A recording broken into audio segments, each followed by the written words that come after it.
Hello बच्चों, क्या हालचाल? कैसे हैं आप लोग सब? आई होप आप लोग सब बहुत अच्छे होंगे। आज का टॉपिक बहुत ही इंटरेस्टिंग होने वाला है कि आखिरकार ये डायरेक्ट एंट्री या CA foundation how do they stand head to head, और दोनों में क्या फर्क है, क्या एडवांटेज है, क्या डिसएडवांटेज है, एक दूसरे से कैसे अलग है, ये होते क्या हैं।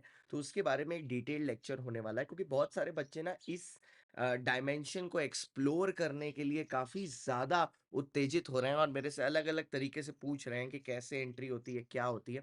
This is not about the video is not about registration in direct entry.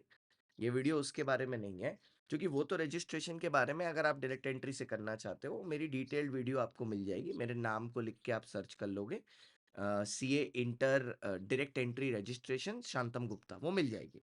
पर आज का वीडियो बड़ा ही इंटरेस्टिंग होने वाला है सीए फाउंडेशन और डायरेक्ट एंट्री के बारे में। तो चलिए फिर शुरू करते हैं। आई सर, सबसे पहले हमारे सामने बात आती है कि CA foundation direct entry, what is the difference.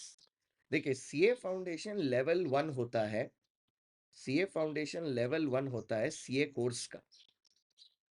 ठीक है, यहाँ पर सीए कोर्स में लेवल 1 पर फाउंडेशन क्लियर करने के बाद लेवल 2 पे सीए इंटरमीडिएट आता है और लेवल 3 में सीए फाइनल आता है। डायरेक्ट एंट्री बेसिकली क्या है? डायरेक्ट एंट्री है ग्रेजुएशन में जो स्टूडेंट्स हैं उनके लिए। ठीक है, ग्रेजुएशन में जो स्टूडेंट्स हैं उनके लिए, स्पेशली उन स्टूडेंट्स के लिए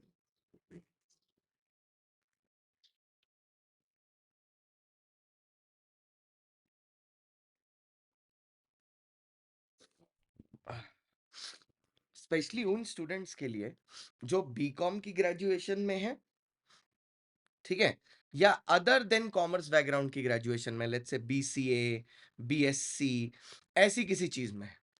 ठीक है, तो उनके लिए ये डायरेक्ट एंट्री का कारोबार होता है। अब बेसिकली होता क्या है, एक है कि लेवल 1 में आपने फाउंडेशन दिया। अब फाउंडेशन में होते हैं 4 सब्जेक्ट्स, आपको जैसे कि पता है, अकाउंट्स हो गया, मैथ्स हो गया, लॉ हुआ, इको हुआ।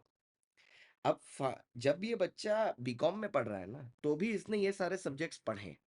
ठीक है, तो आईसीआई एक डायरेक्ट एंट्री का ऑप्शन देता है जिसमें बच्चा फाउंडेशन को स्किप करके, ठीक है, डायरेक्टली इंटर में जा सकता है। डायरेक्टली इंटर में जा सकता है, ये है डायरेक्ट एंट्री का कारोबार। अब मैं आपको थोड़ा सा डायरेक्ट एंट्री के बारे में और बताता हूं। देखिए, डायरेक्ट एंट्री जो होती है वो दो तरीके के लोग कर सकते हैं और सरकमस्टेंसेस भी दो होते हैं। ठीक है, देखिए, आपकी ग्रेजुएशन कितने साल की है पहले इस पे डिपेंड करता है। दो तरह की चीजें अभी मेरे सामने आ रही हैं, एक है 3 ईयर ग्रेजुएशन और एक है 4 ईयर ग्रेजुएशन। अगर आपकी 3 साल की ग्रेजुएशन है तो आईसीएआई के साथ रजिस्ट्रेशन, जिसको प्रोविजनल रजिस्ट्रेशन बोलते हैं, प्रोविजनल रजिस्ट्रेशन बोलते हैं, वो आप कर सकते हो मेरे बेटा in the after clearing the 4th same या सेकेंड ईयर। तो ये 4th सेम या सेकेंड ईयर की मार्कशीट के साथ होगा, सिर्फ 4th सेम या सिर्फ सेकेंड ईयर की, फर्स्ट ईयर की साथ में नहीं देखी जाएगी। लास्ट सेम या लास्ट ईयर, जो भी पैटर्न आप फॉलो कर रहे हैं। इसमें अगर आप बीकॉम कर रहे हो, that is you are a commerce grade, commerce की ग्रेजुएशन कर रहे हो, बीकॉम वगैरह कुछ कर रहे हो, बीकॉम, तो आपको लास्ट में चाहिए 55% से आपका क्लियर होना चाहिए 4th सेम या second year for registration with ICAI. दूसरा, अगर आप नॉन कॉमर्स ग्रेजुएट हो, जैसे बीसीए, बीबीए, ऐसा नॉन कॉमर्स बैकग्राउंड से हो, तो आपको चाहिए होता है 60% इन द लास्ट ईयर, और उसके बाद आपकी प्रोविजनल रजिस्ट्रेशन हो जाएगी। प्रोविजनल के बाद क्या होगा, मैं थोड़ी देर में आऊंगा। अगर आप यहीं पर 4th ईयर में हो तो आपकी प्रोविजनल रजिस्ट्रेशन जो आईसीएआई के साथ है, इससे पढ़ाई शुरू करने का कोई ताल्लुक नहीं है। ठीक है, पहले तो ये क्लियर कर देता हूं मैं। जो प्रोविजनल रजिस्ट्रेशन आईसीआई के साथ है वो आपकी होगी 6th सेम के कंप्लीशन के बाद या 3rd ईयर के कंप्लीशन के बाद, और उसमें भी आपको सेम क्राइटेरिया मीट करना है, 55% for commerce and 60% for non grade. ठीक है, ऐसे करके रजिस्ट्रेशन होती है। तो अभी मैं बस एक छोटा सा एग्जांपल लेके बताऊंगा। अभी हमारे सामने एक बच्चा है, इसका नाम है मनोज। ठीक है, मनोज अभी अपना सेकेंड ईयर कंप्लीट किया है या सिक्स्थ सेम कंप्लीट किया है, और मनोज के पास मार्कशीट है। ठीक है, मनोज के पास मार्कशीट है। ठीक है, और मनोज सोच रहा है कि मुझे डायरेक्ट एंट्री देना चाहिए या फाउंडेशन देना चाहिए, या मनोज ने एक दो अटेम्प्ट फाउंडेशन में खा लिया। मैं मनोज को सीधा बोलूंगा डायरेक्ट एंट्री जाने के लिए, क्योंकि जब ऑप्शन है तो क्यों ना यूज करें। वैसे भी मैथ्स के सरदर्द से भाई मैं पर्सनली होता, मैं तो डायरेक्ट एंट्री कर लेता, क्योंकि मैथ्स से हमको वैसे भी रोना आता है। हमारे टाइम में शिवानी मैम नहीं थी ना, तो डायरेक्ट एंट्री कर लिया मैंने। अब जैसे ही मैंने डायरेक्ट एंट्री किया, सर अगर आप फाउंडेशन के बाद भी इंटरमीडिएट में जाओगे ना, तो भी आप 12 महीने बाद ही एग्जाम दे पाते हो, क्योंकि 8 मंथ्स का स्टडी पीरियड होता है। तो वही चीज डायरेक्ट एंट्री में भी है। तो आज अगर ये बच्चा रजिस्टर करता है, ठीक है, आज अगर ये बच्चा रजिस्टर करता है, तो इसका भी अगला 12 महीने का पीरियड खत्म हो जाएगा मई 26 में, और ये मई 26 में अपना एग्जाम दे पाएगा। अपने लास्ट सेम के कंप्लीट हो। अब इसमें बस एक ही कंडीशन है कि जिस अटेम्प्ट में आप बैठ रहे हो, उस अटेम्प्ट में बैठने से पहले आपका last year of BCom complete हो जाना चाहिए, और उसकी मार्कशीट आपको आईसीआई के पास सबमिट कर देनी है। उसकी मार्कशीट आपको आईसीआई के पास सबमिट कर देनी, ये सबसे ज्यादा इंपॉर्टेंट है। लास्ट ईयर कंप्लीट हो जाना चाहिए और उसकी मार्कशीट आपको आईसीआई के पास सबमिट कर देनी चाहिए। ये प्राइमरी क्राइटेरिया। ठीक है, ये उस बच्चे के लिए मैं बता रहा हूं जिसका सेकंड ईयर कंप्लीट हो गया है। ठीक है, अभी बेसिकली हम लोग इस चीज में चले गए हैं कि किसको डायरेक्ट एंट्री देना चाहिए, कौन फाउंडेशन पे बैठे। अब दूसरा क्राइटेरिया आया, ये है संजू। अब संजू बेटा वो है जिसका फर्स्ट ईयर कंप्लीट हो गया है। ठीक है, संजू बेटा का फर्स्ट ईयर कंप्लीट हो गया है, 3 ईयर ग्रेजुएशन है, और संजू बेटा सोच रहा है ये क्या बोलते हैं, ये फाउंडेशन के रूट से जाए या इंटर के रूप से जाए, मतलब डायरेक्ट एंट्री से जाए। मैं बताता हूं संजू को, अगर ये फर्स्ट अटेम्प्ट दे रहा है, ठीक है, पहला बार इसका अटेम्प्ट है फाउंडेशन का, तो फाउंडेशन देना चाहिए, सीए फाउंडेशन देना चाहिए।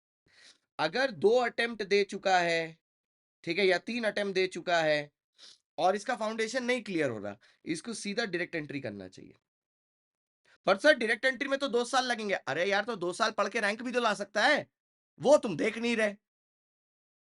यहां पर वो क्या करेगा, 2 साल प्रिपेयर करेगा, 2 साल वो 6 सब्जेक्ट प्रिपेयर करेगा, इतने बढ़िया तरीके से करेगा कि वो 3 महीना सब्जेक्ट प्रिपेयर करेगा, उसकी 3 महीना सेल्फ स्टडी करेगा, 3 महीना सब्जेक्ट प्रिपेयर करेगा, 3 महीना सेल्फ स्टडी करेगा। जब वो 2 साल बाद जाके आईसीआई का एग्जाम देगा ना, तो उसमें रैंक लेके आएगा सिंगल डिजिट, जैसे बच्चा लेके आया था ऑल इंडिया रैंक 6 और 16 और 42। ठीक है, अब सुनो इसमें क्या होगा। अब ये पढ़ेगा तो 2 साल, सेकेंड ईयर कंप्लीट होने के बाद, सेकेंड ईयर कंप्लीट होने के बाद ये अब जाएगा क्या चीज में, आईसीआई के पास रजिस्ट्रेशन कराने। ठीक है, आईसीआई के पास रजिस्ट्रेशन कराने। ये कौन सा समय हो गया, ये मैंने माना मई 26, और थर्ड ईयर कंप्लीट होने के बाद, ठीक है, ये देगा आईसीआई का इंटरमीडिएट एग्जाम। मतलब इसका इंटरमीडिएट होगा मई 27 में या सितंबर 27 में, depending upon BCom exams. But उसमें ये बच्चा अगर थोड़ा सा भी सीरियस है तो वो रैंक पक्का लेके आएगा, इसकी गारंटी मैं दे सकता हूं, क्योंकि इतने लंबे स्टडी पीरियड के बाद रैंक लाना कंपलसरी हो जाता है, हो ही जाता है, आएगी ही आएगी। तीसरा, ये है मनोज, नहीं नहीं मनोज फिर से आ गया, ये है राकेश। अब राकेश ने अभी अभी क्लास 12 दिया है, ठीक है, या क्लास 11 में है, ठीक है, या न्यू है क्लास 12 में, या अभी अभी फर्स्ट ईयर ज्वाइन किया है। ऐसे बच्चों को फाउंडेशन देना चाहिए कॉम्प्रिहेंसिव, एकदम कॉम्प्रिहेंसिव के साथ। इसीलिए आप अगर नोटिस करोगे, हमने दोनों चीजें बना के रखी। जो डीई वाला बच्चा है डायरेक्ट एंट्री वाला, उसके लिए हमारा बैच 7 जून से शुरू हो रहा है, जिसमें पूरी योद्धा टीम पढ़ाने वाली है, जिसको आप कोड CSG लेके सब्सक्राइब कर सकते हो। ठीक है, उसमें ये लोग पढ़ाएंगे, दिखा देता हूं मैं आपको। उसमें ये लोग पढ़ाएंगे राकेश काला sir advance accounting, Kishan sir taxation और SM, मैं लॉ एंड ऑडिट, आदि सर कॉस्टिंग और FM। साथ ही साथ अब जो बच्चा फाउंडेशन में जा रहा है, ठीक है, जो बच्चा फाउंडेशन में जा रहा है, उसमें 23 मई से जस्ट अभी 2 दिन पहले एक बैच शुरू हुआ, जिसमें लॉ का नया टॉपिक तो 26 तारीख से होने वाला है, मंडे से। ये योद्धा इंटर है और ये योद्धा फाउंडेशन है। हवा का अगर देखोगे, हमारा सब में हमने सेम सेट ऑफ टीचर्स रखे हैं, जिससे बच्चा उनके साथ एक कंफर्टेबल लेवल हर लेवल पर रखे। और क्योंकि हमारे टीचर्स हैं भी दुनिया के बहुत ही बढ़िया टीचर्स, इसीलिए रखे हुए हैं। ठीक है, यहाँ पर भी आप कोड CSG लगा के अपना सब्सक्रिप्शन ले सकते हो। तो अब I hope this video was helpful for you कि डायरेक्ट एंट्री और फाउंडेशन। नीचे कमेंट जरूर करके बताना कि आपकी डायरेक्ट एंट्री और फाउंडेशन की सारी कंफ्यूजन दूर हुई है कि नहीं। और वीडियो थोड़ा सा बड़ा हो गया, अच्छी तरीके से बता रहा था इसीलिए। Thank you so much for watching guys, आज के लिए इतना ही।